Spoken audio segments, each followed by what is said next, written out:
Hello student, यहाँ पर हम देखेंगे रिड्यूस्ड बूलियन फंक्शन को उसके कैनोनिकल फॉर्म में कैसे कन्वर्ट करते हैं। लास्ट वीडियो में हमने देखा था कैनोनिकल फॉर्म क्या होता है किसी भी बूलियन फंक्शन का, और हम यहाँ पे उसका कन्वर्जन देखेंगे कि किसी भी रिड्यूस्ड बूलियन फंक्शन को उसके कैनोनिकल फॉर्म में कैसे कन्वर्ट करते हैं। कोई भी बूलियन फंक्शन जो होता है वो या तो प्रोडक्ट ऑफ सम फॉर्म में होगा या फिर सम ऑफ प्रोडक्ट फॉर्म में होगा, और हमको यहाँ पे उसके स्टैंडर्ड फॉर्म में कन्वर्ट करना है, यानी कैनोनिकल फॉर्म में कन्वर्ट करना है। आगे बढ़ने के लिए हमको यहाँ पे ये बूलियन प्रॉपर्टीज पता होनी चाहिए कि क्या क्या होती हैं, जो कि वेरी इंपॉर्टेंट है आपके डिजिटल इलेक्ट्रॉनिक्स के लिए। आगे आप जितने भी चीज़ें पढ़ेंगे उनमें इन बूलियन प्रॉपर्टीज का बहुत ज़्यादा यूज़ होने वाला है। मैं यहाँ पे एक्सप्लेन कर देती हूँ, आप वीडियो पॉज करके इसको राइट डाउन करके बाय हार्ट कर लीजिएगा, क्योंकि that is very important. Okay, so यहाँ पे हम एक्सप्लेन कर रहे हैं प्रॉपर्टी ऑफ एंड फंक्शन, जिसमें फॉर एग्जांपल के लिए हमारे पास कोई वेरिएबल x है, तो x dot 0 is equal to 0 ही होगा, और x डॉट 1 is equal to same variable होगा जो वेरिएबल का मल्टीप्लिकेशन 1 से होता है। सेम ऐसे ही और फंक्शन है, और यानी एडिटिव, एंड मतलब डॉट। और है तो किसी भी वेरिएबल में अगर 0 ऐड होगा तो सेम वेरिएबल आएगा, और अगर 1 ऐड होता है तो 1 आता है। ये यहाँ पर थोड़ा सा याद करने जैसा है, x plus 1 is equal to 1 होता है। अब किसी भी वेरिएबल को उसके ही कॉम्प्लीमेंट फॉर्म से या फिर उससे ही कंबाइन करने पर क्या निकलता है, जैसे x dot X bar is equal to 0 होता है। x dot X same variable आएगा, x plus x bar is equal to 1 and x plus x is equal to x, and x का कॉम्प्लीमेंट यानी कॉम्प्लीमेंट ऑफ कॉम्प्लीमेंट, किसी भी variable का complement और उसका भी कॉम्प्लीमेंट सेम वेरिएबल को रिप्रेजेंट करता है। अब हम यहाँ पे देखते हैं कॉम्यूटेटिव लॉज। तो ये तो कॉम्यूटेटिव लॉ मतलब कि अगर हम इनकी पोजीशन चेंज कर दे तो कोई फर्क नहीं होगा, यानी x dot Y is equal to Y dot X, x plus Y is equal to Y plus X. Position change करने से कोई फर्क नहीं पड़ता है बूलियन फंक्शन में। नेक्स्ट है हमारा डिस्ट्रीब्यूटिव लॉज। तो वो डिस्ट्रीब्यूटिव लॉज में x into Y plus Z, सिर्फ इसको सिंपल ओपन करना है इस ब्रैकेट को, तो ये हो जाएगा x into Y plus x into Z. अब यहाँ पे देखिए x plus Y into Z है, ये इम्पॉर्टेंट है यहाँ पर। तो इसको हम ऐसे भी लिख सकते हैं x plus Y into X plus Z, यानी ये खुल जाता है यहाँ पे x plus Y into X plus Z, X plus Y into X plus Z. और ये हम चाहे तो इसको सॉल्व करेंगे तो ये ऑटोमेटिकली ये आ जाएगा, आप चाहे तो देख सकते हैं। मैं यहाँ पे सॉल्व करती हूँ। देखिए इसको मैंने ओपन किया, x into X plus x into Z plus Y into X plus Y into Z. अब हमको पता है x इंटू एक्स क्या होता है, यहाँ पे देखा था x into x is equal to x ही होता है, तो ये हो जाएगा x plus x z plus y x plus Y Z. अब यहाँ पे हम फिर देखेंगे x plus x z, that is what, यहाँ पे हम x कॉमन खींच ले। अगर हम x कॉमन लेंगे तो क्या आ जाएगा, 1 plus Z plus y into X plus Y Z. अब हम जानते हैं कि 1 प्लस जेड, यहाँ से देखेंगे ये वाली property, 1 plus x is equal to 1 ही होता है, तो यहाँ पर हो जाएगा इसकी वैल्यू हो जाएगी 1, that is x plus Y into X plus Y Z. फिर से यहाँ पे x कॉमन खींच लेंगे,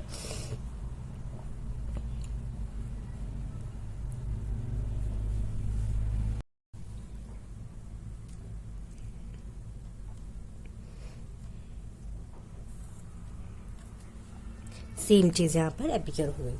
तो इसको हम सॉल्व किया किसकी हेल्प से, बूलियन प्रॉपर्टी की हेल्प से, इसलिए Boolean property very important. Next property है एसोसिएटिव लॉस, और इसमें हम देखेंगे कि x dot Y Z x into Y into Z. यहाँ पर x plus Y plus Z है तो x plus Y plus Z होगा। एब्जॉर्प्शन लॉस देके तो ये भी बहुत इम्पॉर्टेंट है, और ये भी आगे जो जितनी भी आपने प्रॉपर्टीज पढ़ी हैं ये सारी प्रॉपर्टी, इन प्रॉपर्टी का यूज करके आप इनको सॉल्व कर सकते हैं इन एब्जॉर्प्शन लॉ को। जैसे x plus x Y is equal to X कैसे आया, यहाँ पर x कॉमन खींच लो तो 1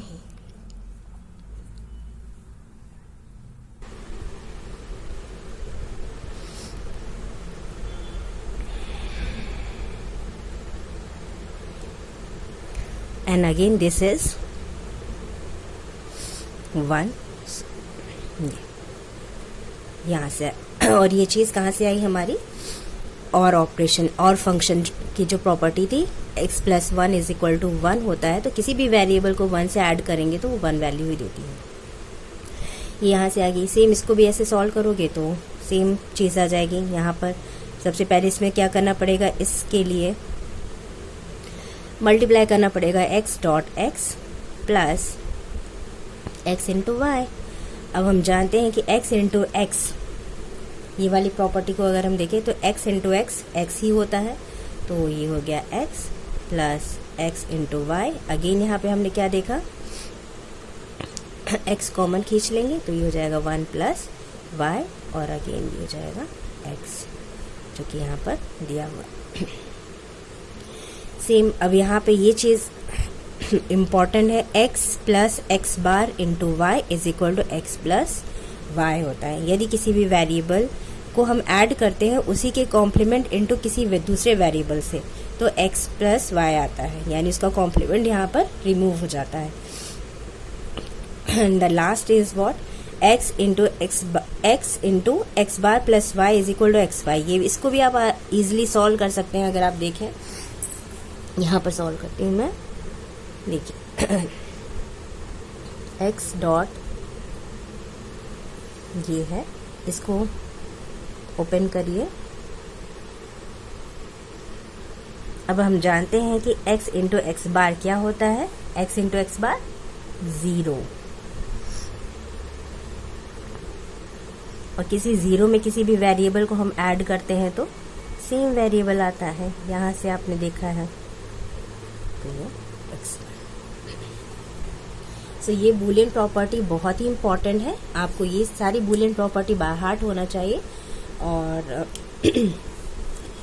नेक्स्ट अब हम देखते हैं कैसे हम कन्वर्ट करेंगे किसी भी रिड्यूस्ड बूलियन फंक्शन को उसके कैनोनिकल फॉर्म में।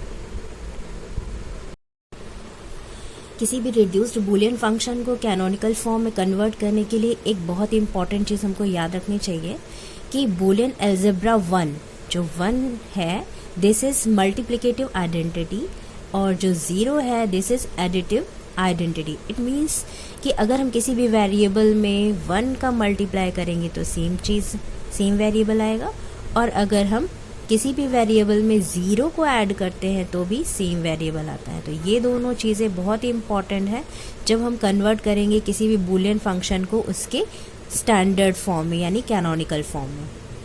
तो सबसे पहले हम यहाँ पर कन्वर्ट करते हैं sum of product Boolean function को standard some of product form में। एग्जाम्पल के थ्रू हम समझेंगे यहाँ पे तो आपको इजीली समझ में आएगा। Suppose we have a one sum of product Boolean function f of x Y is equal to x bar plus Y plus x y bar for example के लिए। तो यहाँ पर हम इसको ऐसे लिखेंगे x bar dot 1 plus y dot 1 plus x into y bar. 1 यहाँ पे हमने इसलिए लिखा है क्योंकि अभी मैंने आपको बताया था कि 1 जो होता है वो मल्टीप्लिकेटिव आइडेंटिटी होता है, यानी किसी भी वेरिएबल में अगर हम 1 का मल्टीप्लाई करेंगे तो सेम वेरिएबल आता है।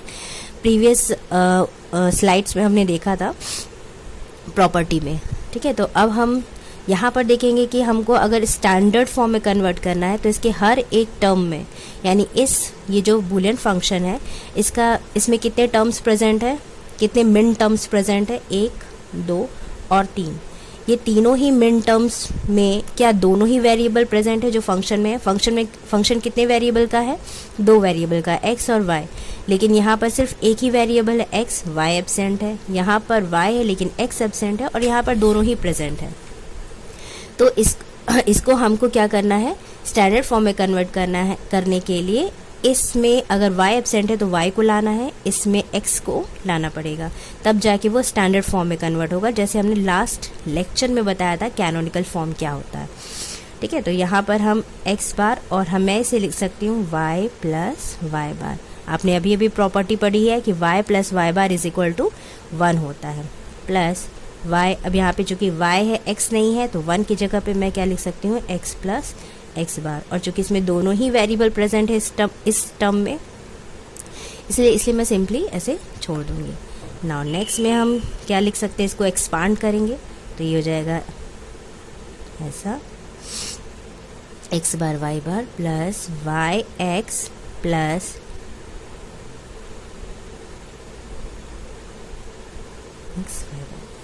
ये हमने एक्सपांड कर दिया। अब हम यहाँ पर चेक करेंगे कि कोई भी टर्म रिपीट हो रहा है क्या, तो हम देखेंगे कि ये और ये टर्म जो है वो रिपीट हो रहा है, तो इनमें से कोई एक ही टर्म लिखेंगे। वैसे भी आपको पता है कि एक प्रॉपर्टी अभी आपने पढ़ी है कि x plus x is equal to x ही होता है।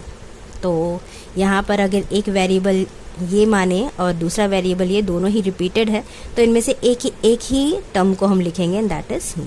And next x bar y bar plus y x plus x y bar, कोई दूसरा टर्म रिपीट यहाँ पर नहीं है। तो ये हो गया हमारा फंक्शन एक्स वाई का, सॉरी कैपिटल है, तो ये कहलाएगा हमारा standard some of product form.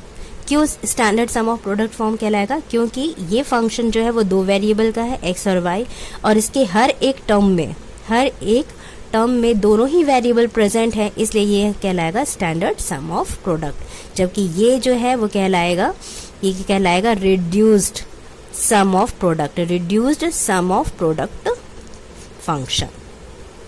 ठीक है, इसको और आगे हम लिखें, अगर हम इसको और आगे लिखें तो ये किस बाइनरी को रिप्रेजेंट करता है, तो देखेंगे तो ये हो जाएगा x बार 0 को, और ये हो गया 1 y1 को, ये हो जाएगा 0 0, ये हो जाएगा 1 1, और ये हो जाएगा 1 और 0। मैंने आपको बताया था कि मिन टर्म्स में हम क्या करते हैं, अगर x की वैल्यू जो है वो 0 है तो हम उसको क्या लिखेंगे, x बार। अगर x की वैल्यू 1 है तो मैं उसे लिखूंगी x।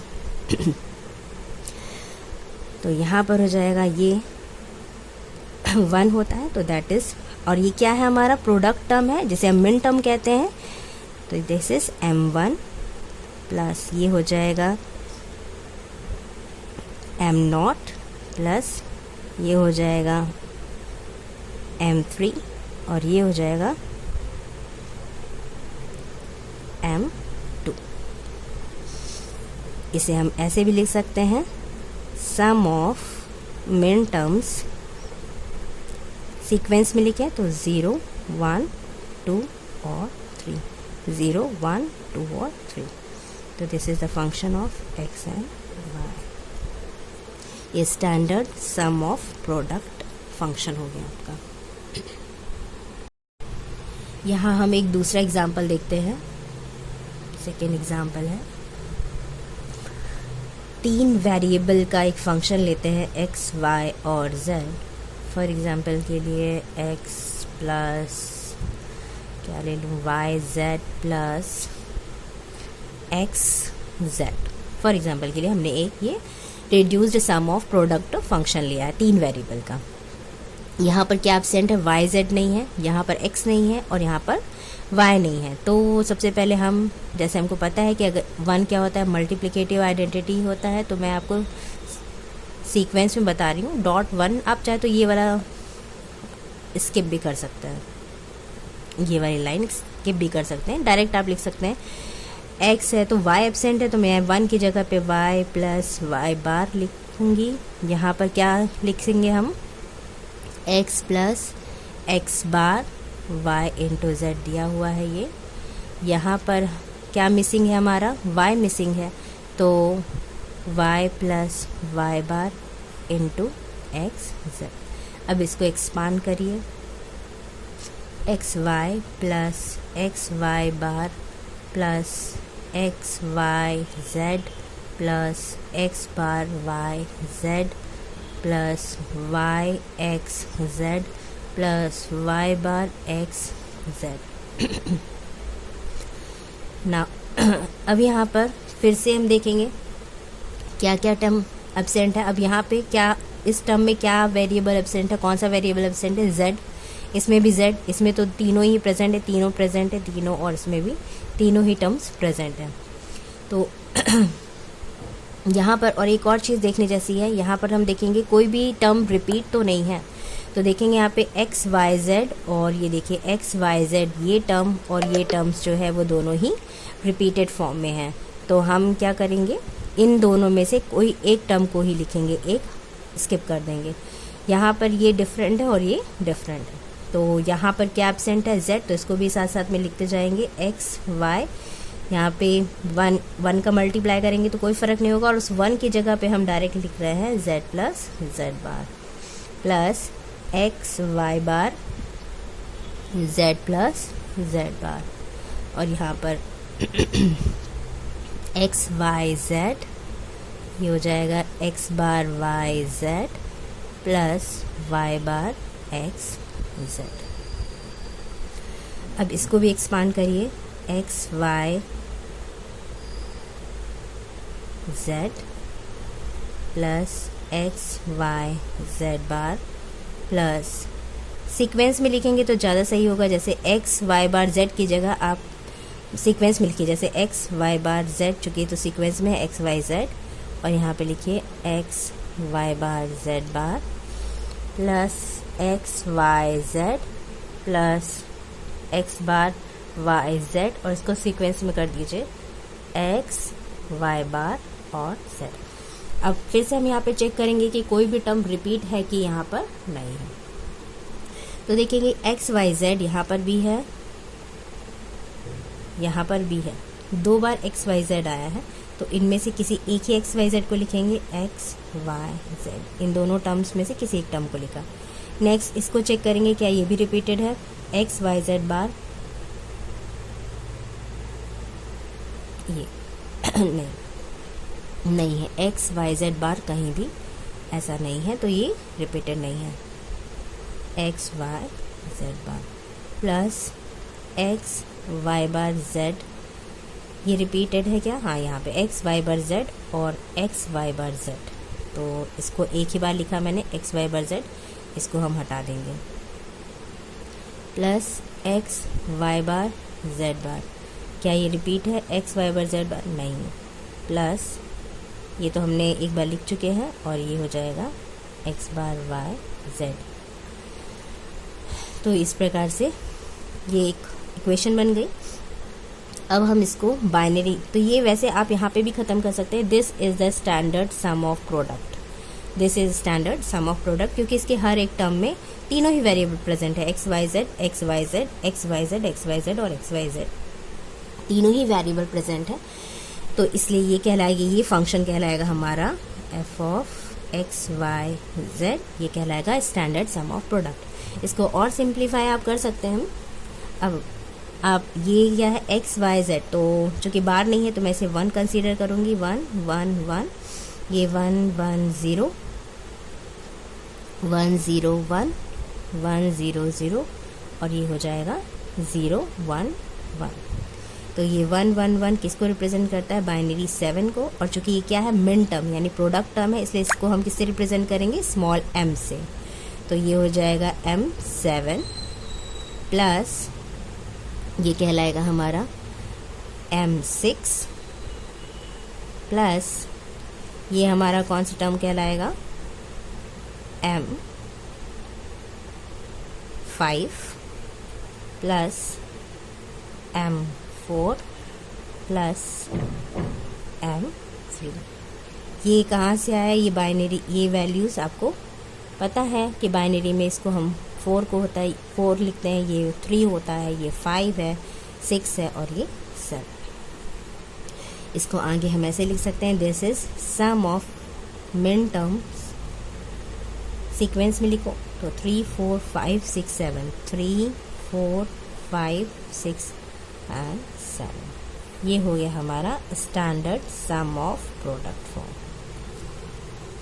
यहाँ पे हमेशा याद रखना, मैंने लास्ट लेक्चर में भी आपको बताया था, ये हमेशा याद रखना कि अगर मेरे पास x और y 2 वेरिएबल हैं या 3 वेरिएबल, कितने भी वेरिएबल, मतलब अल्टीमेटली ये है कि जब भी किसी भी वेरिएबल की 0 वैल्यू होती है तो मैं उसे लिखूंगी x बार, और अगर उस वेरिएबल की वैल्यू अगर होती है 1 तो मैं उसे लिखूंगी x। ये किसके लिए है, मिन टर्म्स के लिए। ये किसके लिए है, मिन टर्म्स। ये मिन टर्म्स यानी प्रोडक्ट टर्म्स के लिए है।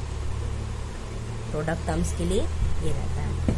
और सम टर्म्स के लिए आगे हम बताया था मैंने लास्ट कि अगर मेरे पास कोई वेरिएबल x है, अगर उस वेरिएबल की वैल्यू 0 है तो मैं उसे लिखती हूँ x, और 1 है तो मैं उसे लिखती हूँ x बार। ये किसके लिए है, मैक्स टर्म के लिए है। किसके लिए है, ये मैक्स टर्म के लिए है, यानी सम टर्म्स के लिए। ओके, तो ये हमने यहाँ पे 2 एग्जांपल दिए किसके, रिड्यूस्ड सम ऑफ प्रोडक्ट को कैसे standard some of product form में कन्वर्ट करना है। अब हम नेक्स्ट एग्जांपल में देखते हैं कि रिड्यूस्ड प्रोडक्ट ऑफ सम को कैसे स्टैंडर्ड प्रोडक्ट ऑफ सम में कन्वर्ट करना है।